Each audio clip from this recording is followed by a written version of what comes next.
आवा कैमरा पकड़ ला हम तनी डांस कर ली।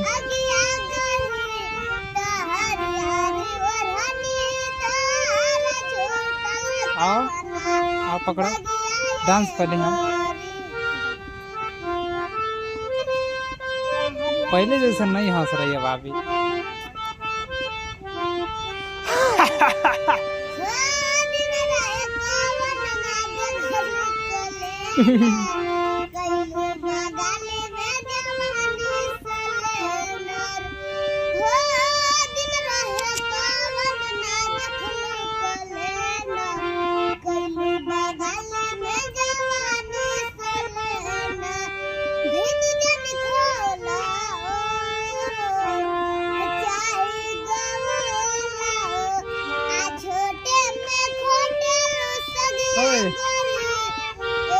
बहनी हमारे लज्जा पिया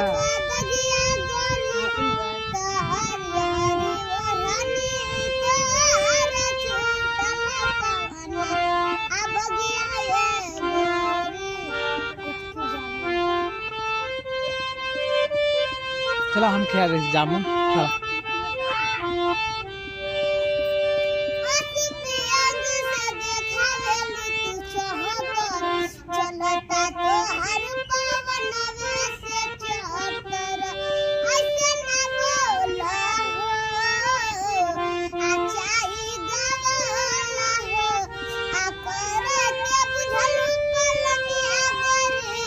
मेन मालिक तो है हम कहाँ हैं।